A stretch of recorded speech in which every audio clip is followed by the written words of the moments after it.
네, CBS 라디오 박정희 한판승부 함께하고 계십니다. 자, 이재명 민주당 대표 검찰의 두 번째 소환 통보에 오는 28일에 출석하겠다라는 입장입니다. 지난 출석과 달리 변호사 한 명만 대동하겠다는 또 구체적인 내용도 있는데요. 민주당에서는 여전히 검찰 수사가 정치적인 탄압이다, 부당한 탄압이다 주장하고 있습니다. 그래서 오늘은요, 이재명 민주당 대표의 오랜 친구이자 최측근 중에 한 분이신 더불어민주당 정성호 의원을 모시고 말씀 나눠보겠습니다. 의원님 어서 오십시오. 네, 안녕하세요. 네, 진 작가님과 김 소장님 안녕하세요. 네, 반갑습니다. 예, 자, 이재명 대표가 이제 검찰 출석에 대한 입장을 밝혔습니다. 오는 28일 토요일 오전 10시 반에 나가겠다, 이런 입장인데 또 변호사 한 명만 대동하겠다. 네. 자, 의원님 이 결정 어떻게 판단하십니까? 저는 뭐 잘했다고 생각합니다. 잘했다. 어쨌든 뭐 형사 책임은 그 원칙이 자기 책임의 원칙 아니겠습니까? 예. 뭐 본인의 문제니까 본인이 나가서 적절하게 또 답변하고 대응하는 게 이렇게 원칙적으로 맞겠죠. 예, 예, 그렇군요. 네. 그럼 정말 의원들 안 나가시는 겁니까? 저는 모르겠습니다. 지난번에 그 성남 FC 관련해 갖고 그렇죠. 성남지청에 출두할 때 많은 의원들이 같이 갔습니다. 지도부도 많이 갔죠. 지도부도 많이 같이 갔는데 저는 뭐 그 당시는 그 이재명 대표가 그 원내에서 비공개 회의 때는 나 혼자 가겠다는 그런 의사를 표시한 걸로 알고 있습니다. 예. 다만 뭐 지도부나 또 동료 의원들이 어떤 뭐 인지상적인 측면에서 또 같이 갔다고 보고 있고요. 또 일부에서는 당대표가 혼자 가게 되면은 또 당내에서나 또는 일부에서 이재명이 민주당에서 이제 손절됐구나. 예, 뭐 또 그렇게 기사 나올까 봐. 포기했구나. 예. 뭐 이런 게 있으니까 좀 가져야 되지 않겠냐. 예. 뭐 그런 얘기도 나왔다고 얘기를 합니다. 네. 예. 그럼 이번에도 그러면 그렇게 발표를 했지만 또 의원들이 그냥 자발적으로 가실 수는 있겠네요. 그럴 수도 그러면. 있겠지만 공개적으로 혼자 가겠다고 했으니까 의원들의 마음은 있어도 뭐 혼자 가게 되는 그런 이번에는 그래도 의원님들이 지도부에서도 같이 같은 마음으로 혼자 가실 수 있도록 해줘야 되겠다. 네네. 예. 그게 맞는 것 같습니다. 네. 그렇군요. 근데 검찰이 이제 10시 반에 가겠다 이렇게 민주당 입장을 밝혔는데 우리에겐 조율된 거 없다. 9시쯤에 와라. 뭐 이렇게 또 검찰 입장을 밝혔는데 이런 검찰은 어떻게 보세요? 좀 민망합니다, 사실은. 뭐 검찰에서도 그럼 뭐 이게 사전에 또 어쨌든 피의자라고 하지만 또 제1야당의 당대표 아닙니까? 그렇죠. 또 사전에 조율을 하지 않고 또 일방적으로 통보했다는 거 아니겠습니까? 그런 면에서는 더군다나 이재명 당대표가 여러 가지 뭐 당무도 있고 여러 가지 당의 뭐 현안도 많이 있는데 어쨌든 그 처리하고 검사들은 물론 주말에 오니까 뭐 피곤할 수도 있겠지만 토요일에 같이 좀 여유 있게 조사하자 했으면은 그걸 조율해 보면 될 문제지. 그걸 또 뭐 우리하고 협의되지 않았다 이렇게 하는 건 서로 바람직하지 않는 그런 모습 같습니다. 네. 의원님께서 이제 오늘 오전에 인터뷰를 하실 때는 이러한 검찰의 수사 행태를 봤을 때 지연 전술을 좀 쓸 것 같다 이런 말씀하셨어요. 어떤 맥락입니까?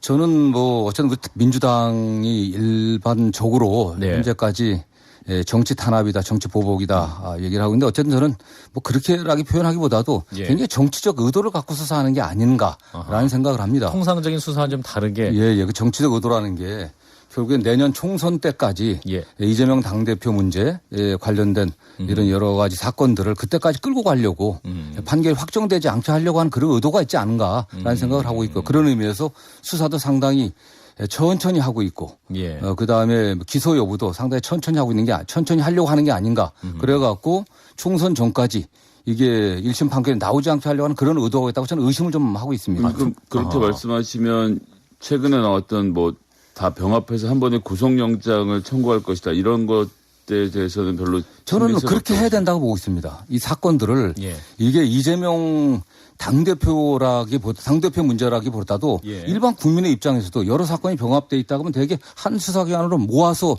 처리하는 경우가 많거든요. 더군다나 일당의 대표라고 하면은 지금 이 사건이 갑자기 돌출된 게 아니라 굉장히 적게는 뭐 몇 개월서부터 지금 1, 2년 동안 계속 수사해 왔거든요. 1년 4개월 그다음에 검찰이 무려 검사가 60명이나 붙어갖고 이재명 당대표 관련 사건을 조사하고 있다고 얘기를 하는데 대부분 조사돼 있을 겁니다. 이미 수백 군데를 압수수색했었고 관련 참고인들 대개 조사를 마쳤습니다. 그렇다고 하면은 서면 조사를 요청해갖고 서면으로 어떤 피의자인 이재명 당대표의 의견을 듣고 입장을 정리한 다음에 모아서 사건들을 모아서 처리하고 한꺼번에 기소하는 게 그게 최소한 피의자 인권도 생각하는 검찰의 바른 자세가 아닌가라고 생각합니다. 그렇군요. 근데 아까 이제 지연한다고 하셨잖아요. 그러니까 총선 전까지 판결을 지연시킨다는 그렇게 해서 얻으려고 하는 정치적인 이득이랄까 그게 뭡니까? 상당히 크겠죠. 어쨌든 이 사건이 물론 검찰에서는 뭐 유죄를 입증할 만한 증거가 있으니까 기소했을 거다 얘기를 할 겁니다. 예. 그러나 법원에서는 어쨌든 무기평등이고 대등한 입장에서 공방이 벌어지지 않겠습니다. 이재명 후보라든가 이재명 당대표라든가 또는 측근들이 다 재판을 회부될 텐데 우리가 어떤 증거를 지금까지는 검찰의 일방적 주장만이 보도가 됐거든요. 그러나 피고인들이 법정에서 또 다른 증거들을 제시할 수 있고 반증도 제시할 수 있지 않겠습니까? 저는 누가 유죄가 딱 떨어진다는 보장은 저는 없다고 봅니다. 그런 건 누구도 예측할 수 없기 때문에 그런 사항을 가정해서 검찰이 그냥 이 사건을 그냥 법원에 계류 중이어 갖고 재판 중이다. 그리고 계속 공방하고 있다. 이런 분위기로 총선을 치르려고 하는 게 아닌가. 그렇게 의심할 수밖에 없다는 이재명 거죠. 대표가 올리신 검찰 진술서를 제가 좀 읽어봤거든요. 특징이 있더라고요. 이분이 그러니까 법리 싸움은 좀 포기한 게 아니냐. 왜냐하면 거기서 내용을 읽어보면 이런 내용이거든요. 성남 FC는 나의 사유물이 아니다. 두 번째, 나는 한 푼도 받은 적이 없다. 근데 지금 제3자 뇌물죄의 성립 요건이거든요. 그거는 이 두 가지는 핵심은 뭡니까? 대가성이 없다라는 건데 그 부분에 대한 얘기가 없다. 그 부분에 대한 반박이 없고 그다음 또 하나는 뭐냐 마지막에 그런 얘기가 나오더라고요. 뇌물죄랑 제3자 뇌물죄 형량이 같은 게 너무 억울하다. 그러니까 사실은 이 죄가 이 법 조항이 보호하려는 법이다라는 게 쉽게 말하면 공직을 돈 주고 자지우지해서는 안 된다라는 거잖아요. 그래서 네가 돈을 받았냐 안 받았냐 부차적인 문제인데 이게 딱 보니까 좀 약간 변명하는 듯처럼 들리거든요. 모르겠습니다. 워낙 진작각에서 예리하시니까 그렇게 볼 수도 있는데 저는 이게 구체적으로 사건에 대한 구체적인 입장들을 만약 피의자, 혐의자가 낸다고 하면 거기에 대해서 검찰이 준비하기 때문에 그냥 두루뭉실하게 한 게 아닐까 하는 생각이 들고요. 다만 그 사건에 대해서 좀 말씀드리면 말씀하신 것처럼 이게 뇌물죄라든가 제3자 뇌물죄가 보호하려고 하는 법익은 공직의 불가 매수성, 공직을 돈 갖고 사고 팔 수 없다는 그거거든요. 공직의 청렴성을 갖다가 보장하기 위한 것인데 과연 여기서 핵심은 그런 거에 매수할 만한 부정한 청탁이 있었냐 없었냐. 거기에서 어쨌든 대가적 관계에 있는 어떤 행위가 있었냐는 건데 저는 그건 법원에서 공방이 있을 만하다고 다툼의 여지가 있다. 다툼의 여지가 굉장히 많다고 생각합니다. 지금 정황들이 이제 구체적으로 좀 나오고 있지 않습니까? 성남 FC 후원금 의혹과 관련해서 두산은 정진상 씨가 맡고 차병원 총장은 유동규가 맡았다는 이제 구체적인 진술 정황을 좀 검찰에 파악했다는 얘기도 나오고 그래서 그다음에 심지어는 뭡니까 그 차병원 같은 경우에는 그 후원금을 또 대장공 사업에 투자한 이래가지고 대장공 사업과도 연결되는 그런 것도 나오고 방어하기 굉장히 힘들 것 같다는 느낌이 들어요. 모르겠습니다. 저는 저도 정치를 하면서 그 지방자치단체 시장들이 기초단체든 광역단체든 대개 이런 면들을 많이 봤습니다. 어느 지역에서 대규모 사업을 하려고 하는데 대규모 건설이든 개발 사업을 하는 사람들이 그 단체장들을 만나지 않고 하는 경우는 거의 사실 없습니다. 빨리 이 민원들을 빨리 처리해 달라라고 요청들 하게 되겠죠. 그게 부정한 청탁이다? 저는 그렇게 생각하지는 않습니다. 그건 거의 일상적인 얘기니까 또 그런 걸 적극적으로 처리해 주는 게 사실은 지역 발전에 도움이 된다고 하면 해줘야 되겠죠. 그다음에 성남 FC에 관련해 갖고 두산이나 네이버나 또는 차병원 같은 경우는 후원금이라고 자꾸 얘기하는데 어쨌든 형식상 분명히 광고입니다. 광고 계약을 맺어 갖고 그 광고 대금을 준 거고 그에 맞는 적정한 정도의 광고가 있었던 거고. 근데 그거에 앞서서 부정한 청탁이냐 아니냐. 이게 저는 그렇게 보지는 않습니다. 다툼의 여지가 있다. 그건 성남시장으로서 그의 권한 내에서 지역 발전을 위해서 적극적으로 한 행정 아니냐. 이렇게 평가하고 있습니다. 그러니까 대가성을 부정하는 건 아니지 않습니까? 지금 얘기하는 건 뭐냐면 대가성이 있다 하더라도 이건 합법적인 합법의 외관을 갖고 있다.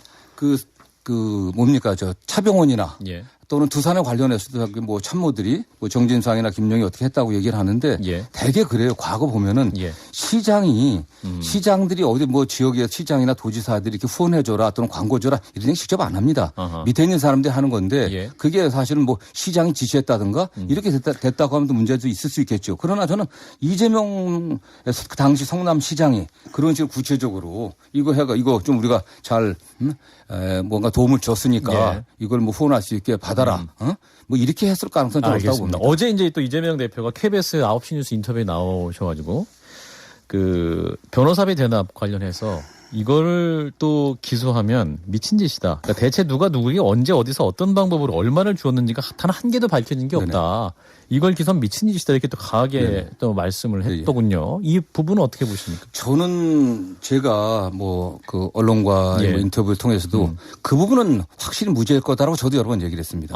그래요? 그 이유는 이재명 그 후보, 이재명 그 당대표가 예. 경기도지사 시절에 이 재판 받을 때 저도 과거에 변호사를 했기 때문에 예. 저한테도 요청이 와갖고 변호인단과 같이 협의할 때 제가 여러 차례 참여했습니다. 아, 그 변호인단에? 예. 예. 왜냐하면 저한테도 이재명 대표가 그 당시 증인신문 사항이라든가 또는 뭐 변호인 의견서 초안을 잡아갖고 보내줘갖고 예. 형님도 이거 좀 검토해달라고 검토해서 의견을 달라고 늘 보내줬습니다. 아하. 그리고 모여서 같이 의견을 하고 그리고 그걸 정리해갖고서 한 변호사님이 의견서를 쓰고 증인신문 사항을 만들고 그렇게 했거든요. 예. 그 당시 이재명 경기도지사 가까웠던 사법연수원 동기들 몇 사람 몇 번 식사도 같이 했습니다. 예. 그 당시 제가 기억으로는 변호사 비용 문제가 얘기가 나왔었어요. 예, 식사하면서도 예. 경기도지사 이재명 경기도지사가 무슨 돈이 있냐.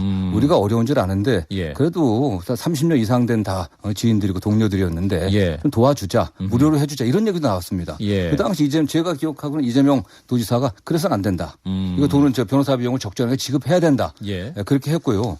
그래서 물론 광역단체장 사건이기 때문에 지금 나온 굉장히 통상적이지 않습니다. 보통 뭐 이게 뭐 억대에 가까워 뭐 예. 굉장히 되겠죠. 예. 그러나 이게 신급당한테 1,000만 원 정도씩 지급됐습니다. 그러나 신급당 1,000만 원씩 지급돼 갖고 1심, 2심, 3심 1인당 한 3천만 원 내외의 돈이 지급된 거거든요. 예. 작은 돈 아닙니다, 사실. 예. 그리고 말씀드린 것처럼 대부분 상당한 정도의 변론 준비를 굉장히 유능한 변호사였던 이재명 도지사가 준비를 했던 거예요. 그 저한테도 신문사항 의견서 보내줘 갖고 제 의견을 좀 얘기해달라. 고칠 거 있으면 알려켜달라. 이렇게 했기 때문에 예. 변호사들도 그냥 해주고 싶었지만 받았던 거예요. 저는 이게 만약 변호사비 대납이라고 하면 도대체 어떤 변호사에 대납을 했든지 지금 나오는 얘기는 검찰 출신의 이제 모 변호사 얘기가 나옵니다. 쌍방울에 예. 뭐 변론했던 여러 로펌의 어떤 얘기가 나오는데 예. 제가 보기에는 그분은 그 분이 아닙니다. 제가 확인도 했었고 그렇기 때문에 예. 이거 뭐 뻔한 거 아니겠습니까 사실요. 근데 그러니까 이게 그냥 단순한 우연이냐라는 거죠. 그 변호인 중에 두 사람이 네네. 쌍방울 계열사 이사를 맡고 있거나. 아니, 변호인은 그 한 분이었습니다. 그러니까 이재명 경기도 때 경기도 고문 변호사가 제가 알기로는 뭐 한 10명, 10명 이상 되거든요. 그 중에 한 분이 관련된 뭐 사회이사 맡고 있다는 얘기 있었지만 또 하나는 변론에 이제, 참여한 분은 한 분이었습니다. 또 하나는 이제 김성태 회장 전혀 모른다. 네네. 뭐 통화한 적도 없다라고 하다 이제 구체적으로 이제 실제로 통화하는 장면을 누가 목격했다는 얘기가 나오니까 이재명 그 대표께서 또 말을 바꾸셨어요. 뭐 술 먹다가 뭐 누가 바꿔줘서 통화를 한 적이 한 것 같다라고. 저는 모르겠습니다. 그게 제가 정치인들이요. 정치인이나 단체장들 보면 저도 어디에 있으면은 예. 이 술자리에서 어떤 친구가 통화하게 해줄게. 예, 통화해 줄게 하고 바꿔주는 경우 많이 있거든요. 저는 그게 뭐 김성태 씨, 예, 김성태 김성태 회장하고 이재명이 그 전화 통화하지는 않았을 거다. 분명히 많이 바꿔줬다고 하면 누가 전화하다가 이 지사, 이 상시 지사하고 알던 분이 내가 누구 아는데 어디 회장이다. 전화 통화해봐라. 이런 일 흔히 있거든요. 예. 저도 기억 못하게 많은 분들하고 통화를 합니다. 저희 뭐 가까운 친구들이 술 먹다가 뭐 그런 류의 통화였을 것이다. 뭐 그렇지 않겠나 하는 그런 생각도 해봅니다. 사실. 예. 그래서 이제 일각에서는 검찰이 설전에 이재명 대표는 구속영장을 청구할 가능성도 있다, 뭐 없다, 뭐 이런 얘기도 하는데 이제 오는 28일 또 조사가 예정되어 있기 때문에 영장 청구 가능성은 좀 적어졌다고 볼 수 있을까요? 뭐 어려운 상황이죠. 청장 예. 청구를 할 수 없고 예. 저는 검찰이 어쨌든 이 시기에 성남 FC 조사한 지 열흘 만에 다시 뭐 대장동 유래 대장동 예. 조사하겠다. 출두해라. 그 또 서로 시간도 협의되지 않은 상태에서 예. 이렇게 언론에 공개한 거는 의도가 있다고 생각합니다. 역시 망신주기? 설을 앞두고 예. 설에 국민들이 많이 이동이 있고 모이지 않습니까? 예. 뭐 속된 말로 설 밥상에 예. 이재명 당대표 문제를 올리기 위해서 뭐 그렇게 한 게 아닌가라고 좀 의심을 해보고요. 예. 의심을 해보고 다만 어쨌든 뭐 설 이후에 예. 소환을 하니까 설 전에 영장 청구는 불가능하겠죠. 언제때. 설 이후에는 그러면 예를 들어서 구속영장을 청구하고 민주당이 이 불체포 특권을 이용해서 거부하는 그림까지 만들어서 결국은 불구속 기소로 갈 거다 이런 얘기들도 나오거든요. 모르겠습니다. 일단 뭐 조사를 해봐야 일단 피의자 신문을 해야 그 다음에 영장 청구가 예. 청구 여부가 결정돼야겠죠. 영장 예. 청구를 한다고 하면은 예. 그다음 이제 체포동의안이 국회 회기 중이니까 올라와야 될 거고 다만 현재 그 성남 FC만 갖고서는 제가 뭐 조금 전에 말씀드린 것처럼 그 사안의 중대성이라든가 예. 뭐 도주및 증거인멸의 우려 이런 법리적인 측면에서 또 다툼의 여지도 있는데 영장 청구할 수 있겠나라는 생각을 갖고 있고요. 뭐 대장동 건도 예. 지금 결정적 물증이 어떤 혐의로가 배임 혐의인데 예. 저는 그 점에 관련해 갖고서도 상당한 다툼의 여지가 있고 이미 뭐 증거 확보되어 있기 때문에 더 지금 증거 인멸의 우려가 없다 저는 생각합니다. 검찰이 노리는 건 그러니까 영장을 법원에 가서 심판을 받은 의원님 말씀대로 흘러갈 건데 일단 그러기 전에 국회에다 제출하는 거 아닙니까? 네. 그럼 국회에서 부결시키면 딱히 법원까지 가지 않아도 법원에서는 국회에서 부결시켰으니까 우린 내용을 보지 않고 기각할 거야라고 말하는 상황 자체가 네네.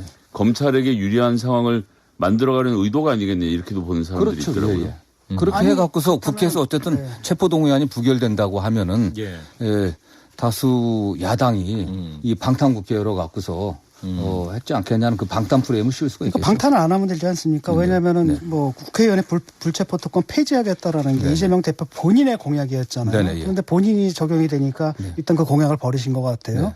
또 하나는 뭐냐면 이제 기소가 될 경우에는 당원 80조에 따르게 되면 당직을 내놔야 되잖아요.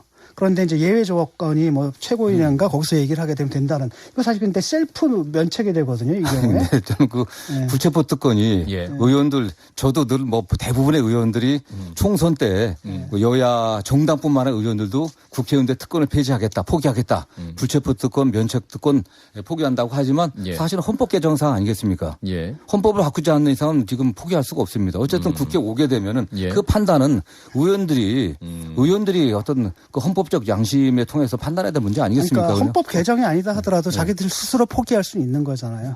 그건 어쨌든 국회에 이제 의결을 거쳐야 될 문제인데 저는 뭐 당에서 당론으로 이걸 뭐 가결시키자 또는 뭐 부결시키자 이렇게 할 수 없는 상황 아니겠습니까? 그래요. 그 당헌 그 문제는 어떻게 되는 겁니까? 저는 그 80조 문제는요. 정확한 규정이 사무총장이 당직자가 부패 혐의로 기소되었을 때는 사무총장이 직무를 정지시키고 윤리심판원에 회부할 수 있다 이렇게 회부할 수 있다로 되어 있거든요. 사무총장입니다. 주체가 회부할 수 있다. 저는 그때 그 조항을 만들 때 상당히 정치적 고려를 해놓고 그 유연하게 만들어 놓은 거거든요. 그러니까 사무총장 할 수 있는 겁니다. 안 할 수도 있는 거고 그 문제는. 그러니까 정치적인 판단 해보라는 거죠. 그게. 그리고 만약 사무총장이 윤리심판원에 회부했다고 하더라도 이것이 정치 탄압적인 요소가 있을 때는 당무위에서 다른 의견을 할 수 있다라고 하는 거죠, 사실은. 그러니까 저는 그 문제를 이 문제를 당내에서도 이제 주장하는 의원들이 계신데 그 80조 규정 그렇게 돼 있거든요. 저는 이걸 문제 삼는 게 좀 이상한 것 같습니다. 그러니까 그 규정을 그러니까 기소가 됐는데 뭐 사무총장 마음대로다. 자의에 맡겨져 있다. 이건 규정이라고 할 수 없지 않나요? 사무총장의 자유, 물론 규정은 사무총장이 판단하겠지만 그 사무총장이 독자적으로 혼자 자유적으로 판단할 수 있겠습니까? 알겠습니다. 정치적 여러 고려를 할 수 있게 그 여지를 만들어 놓은 거죠. 한동훈 장관 최근 이제 발언이 굉장히 강합니다. 그래서 어제 이제 김종민 의원 같은 경우는 빨리 정치하려면 지역구 잡아라 뭐 이런 말까지 했는데 의원님 어떻게 보세요? 이를테면 이런 발언입니다. 부정한 청탁과 결부되었으면 그 돈을 받은 것이 불이웃 단체라 하더라도 제3자 뇌물죄는 성립된다. 라든가 뭐 성남FC 사건은 무혐의 처분된 게 한 번도 없다. 이렇게 말하면서 어떤 수사 사안에 대해서 또 장관이 직접 언급을 좀 하고 있지 않습니까? 이런 부분도 어떻게 판단하고 계세요? 저는 제가 정치한 지 오래되지는 않았지만은 저는 한 20여 년 동안 보면은 역대 법무부 장관이 수사 중인 사건에 대해서 더군다나 제1야당의 당대표가 관여했던 그런 사건에 관련해서 이게 유죄의 확증을 갖고서 이렇게 발언한 적을 본 적이 없습니다.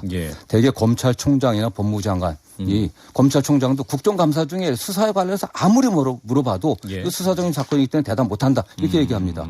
법무부 장관이 국회 법사위에 출석하거나 대정부 질문할 때 국회에 와서도 이건 수사 중인 사건이기 때문에 이게 답변할 수 없습니다. 이렇게 답변하고 말았습니다. 이런 식으로 이게 부정한 청탁이 있었다라고 얘기한 거 아니겠습니까 사실은?